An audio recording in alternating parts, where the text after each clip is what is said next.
Good morning and welcome to Thursday's edition of Weaning with Monty. We're in week 5 and he's got porridge with peanut butter for breakfast, and later on today for lunch you've got sardines, haven't you? His first time trying sardines, so it'll be interesting to see what he makes of those.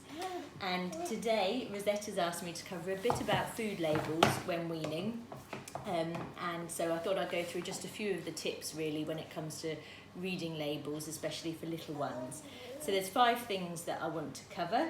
The first of which being if a food label says baby or it's a baby product, so it's aimed for the younger ones.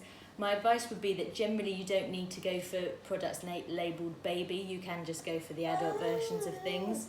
So things that you get like puff crisps, etc., you can go for just normal rice cakes. Similarly with yogurts, actually a lot of the baby or children yogurts tend to be quite high sugar, so you're best off going, like I've mentioned before, I think, where you decant just Greek yogurt into smaller pots. So that's the baby label. The other label to look for is organic. In babies, actually organic means that it's not fortified with extra vitamins and minerals, and in particular iron is difficult for little ones to meet, isn't it? So I would say just maybe be wary when going for organic products for your little ones that they aren't fortified. So it might be that you go for organic versions of some things, but other foods where it's maybe cereals, or snacks type things, maybe avoid the organic options for them. The other label to avoid is if it says diet or low fat. Actually little ones need the full fat version unless you're otherwise advised by a dietitian or GP. Then 2 of the big things to look out for are sugar and salt. So sugar in particular is in lots and lots of foods, and it's often disguised under a different label or a different name. So sugar might go down as it's sometimes called honey, glucose, dextrose, maltose, concentrated fruit juice, all of those are versions of sugar. And what I would look for on the label is avoiding anything that's really high in sugar. So that would be anything more than 22 grams of sugar per 100 grams. Where possible, go for low sugar things, which is less than 5 grams per 100 grams. That's not always achievable, especially with things like breakfast cereals, but where possible, avoid those high sugar, the above 22 grams per 100 grams. And on food labels, the ingredients are listed in sort of size order of how much is used.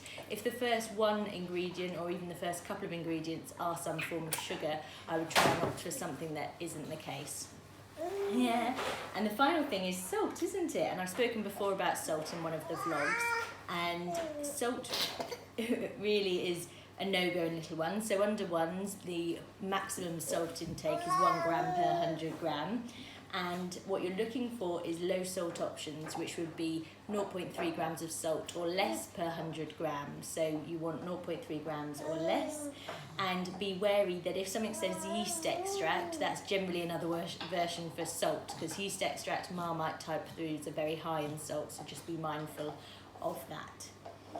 So yeah, they're the main things I wanted to cover around salt, sugar, organic, iron, yeah, and whether it says baby on it or not as well. But the key things really are the salt and the sugar. So I hope that's helpful, Rosetta, and if there's anything else you want me to cover, let me know.